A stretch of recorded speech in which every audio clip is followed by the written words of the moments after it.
साथियों नमस्कार। Rate special के तहत हम हिंदी विषय के लिए प्रैक्टिस सेट कर रहे हैं।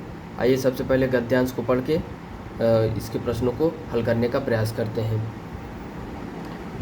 पहली बात यह है कि हिंदुस्तान की तमाम बासिंदों की तरह उनके ससुराल वाले भी साहबों से खासे अभिभूत थे और मैंने नाना पक्के साहब माने जाते थे। बसजात से वे हिंदुस्तानी थे, बाकी चेहरे मोहरे रंग ढंग पढ़ाई लिखाई सब में अंग्रेज़ थे।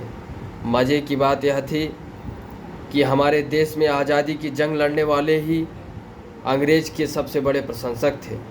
गांधी नेहरू हों या मेरे पिताजी के घर वाले, भले लड़का आज़ादी की लड़ाई लड़ते लड़ते जेब खाली और शोहरत सर कटते रहे, दबदबा और उसकी साहबी ससुर का ही था।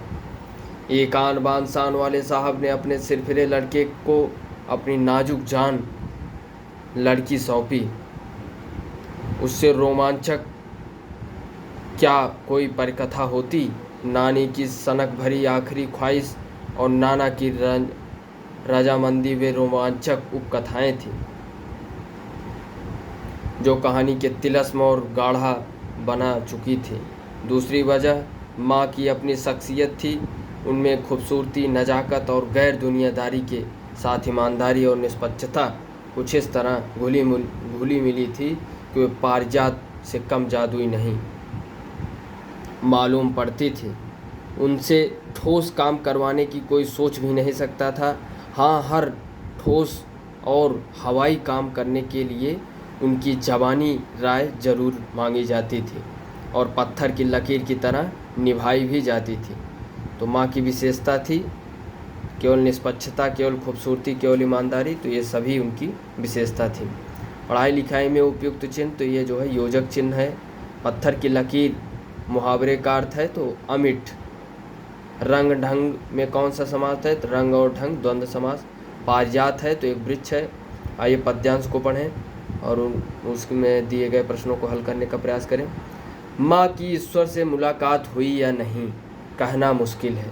माँ की ईश्वर से मुलाकात हुई या नहीं कहना मुश्किल है, पर वह जताती थी जैसे ईश्वर से उनकी बातचीत होती रहती है और उससे प्राप्त सलाहों के अनुसार ज़िंदगी जीने और दुख बर्दाश्त करने का रास्ता खोज लेती है। माँ ने एक बार मुझसे कहा था, दक्षिण की तरफ पैर करके मत सोना, वह मृत्यु की दिशा है और यमराज को क्रुद्ध करना बुद्धिमानी की बात नहीं। तो प्रस्तुत पंक्ति में माँ किससे सलाह लेती है, तो ईश्वर से। पैर का पर्यायवाची नहीं है। पद, चरण, पाँव, पराग, तो पराग पैर का पर्यायवाची नहीं है। दिशा शब्द निम्न में से क्या है, तो दिशा शब्द स्त्रीलिंग शब्द है। माँ की ईश्वर से मुलाकात हुई या नहीं पंक्ति में अलंकार है, संदेह अलंकार। दक्षिण के अलावा कौन सी एक दिशा नहीं है, तो पश्चिम, पूर्व, उत्तर दिशा है, ऊपर नहीं है। भाषा अर्जन और भाषा अधिगम में महत्वपूर्ण अंतर है, तो भाषिक परिवेश की उपलब्धता, ये जो है भाषा अर्जन और भाषा अधिगम में महत्वपूर्ण अंतर है, भाषिक परिवेश की उपलब्धता। भाषा के अभिव्यक्त्यात्मक कौशल हैं, तो अभिव्यक्त्यात्मक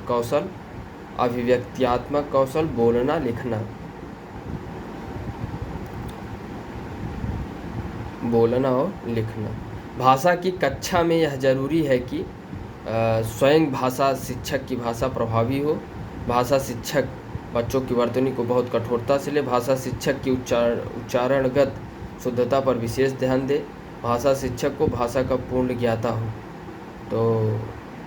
तो पिछले प्रैक्टिस सेट में भी यह बात आई थी, तो पूर्ण ज्ञाता उसमें हमने कहा था, तो पूर्ण ज्ञाता जो है उसमें भी नहीं सही रहेगा।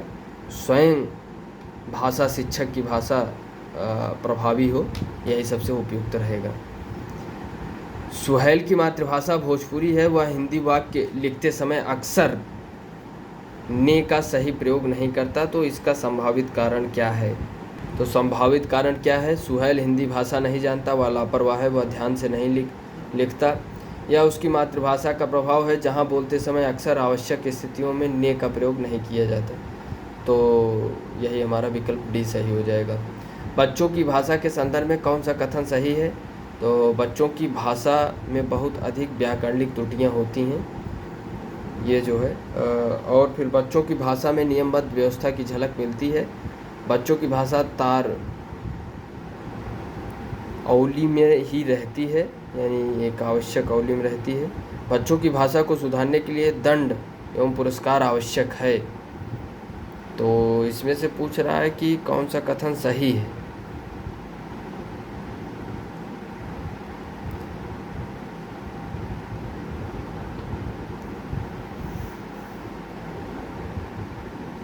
तो विकल्प ए सही हो जाएगा। किसी कार्यालय द्वारा एक साथ अनेक प्रेषितियों को भेजा जाने वाला अशासकीय पत्र ज्ञापन या आदेश कहलाता है। तो ये परिपत्र कहलाता है। किसी कार्यालय द्वारा अनेक प्रेषितियों को भेजा जाने वाला अशासकीय पत्र परिपत्र कहलाता है। भाषा के सतत और व्यापक मूल्यांकन का उद्देश्य है। तो बच्चों की सीखने की प्रक्रिया को समझकर उपयुक्त शिक्षण अधिगम प्रक्रिया को अपनाकर जो है उनका सतत और व्यापक मूल्यांकन का उद्देश्य होता है। माधुरी पढ़ाते समय कभी कभी वाक्यों शब्दों की पुनरावृत्ति करती है, तो इसका यह भाषाई व्यवहार दर्शाता है वह समझ के साथ पढ़ने की कोशिश कर रही है। उसने पढ़ा, उसने खाया और उसने चीखा जैसे भाषा प्रयोग दर्शाते हैं, तो नियम कंठस्थ न होना ये जो है भाषा प्रयोग दर्शाते हैं। भाषा के संदर्भ में निदानात्मक परीक्षण का उद्देश्य है। तो बच्चों की भाषा प्रयोग संबंधी कठिनाइयों के संभावित कारणों की पहचान करना, ये जो है निदानात्मक परीक्षण का उद्देश्य है। शुद्ध वाक्यों का चयन करना है। किसी आदमी को भेज दो, हम तो अवश्य ही जाएंगे, हम तब शायद यह काम अवश्य हो जाएगा, कृपया आने का अनुग्रह करें। तो शुद्ध वाक्य का चयन करना है। तो किसी आदमी को भेज दो आज्ञार्थक में, तो ये जो है ये हमारा सही हो जाएगा। इन 10 वर्षों में देश ने काफ़ी प्रगति की। इस 10 वर्षों में देश ने काफ़ी प्रगति की, और इस 10 वर्ष में देश की काफ़ी प्रगति हुई। इन 10 वर्षों में देश ने काफ़ी प्रगति करना है। तो आप देख रहे हैं 10 वर्ष लिखा है, 10 वर्ष में, 10 वर्ष में, 10 वर्षों में। तो हमारा सही हो जाएगा कि इन 10 वर्षों में देश ने काफ़ी प्रगति की। तो हर वाक्य में किसी न किसी प्रकार की कमी है। प्रगति करना है तो क्रिया संबंधी अशुद्धि। 10 वर्ष में देश ने काफ़ी प्रगति की, तो इसमें हो जाएगा जो है सर्वनाम और वचन संबंधी अशुद्धि, इस इन वर्षे। और इधर 10 वर्ष में देश की काफ़ी प्रगति की, तो इसमें भी सर्वनाम और कारक तथा वचन संबंधी अशुद्धि है। तो हमारा सही हो जाएगा इन 10 वर्षों में देश ने काफ़ी प्रगति की। वाह वाह कितना सुंदर दृश्य है, रेखांकित शब्द में कौन सा अव्यय है?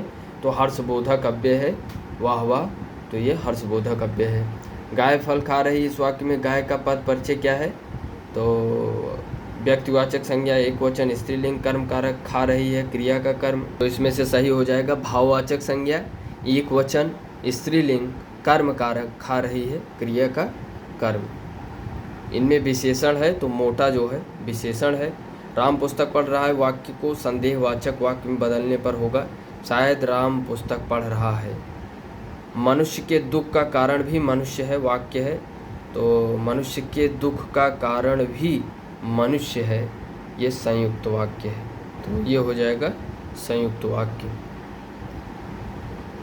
मुहावरे और लोकोक्तियों की पहचान करनी है। अक्ल का दुश्मन, तो महामूर्ख। अंगारों पर लौटना यानी दुख सहना।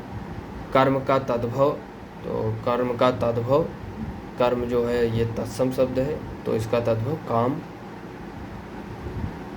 तो ये रहा साथियों हमारा प्रैक्टिस सेट।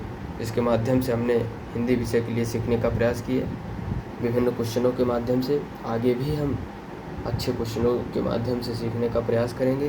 धन्यवाद। जय हिंद।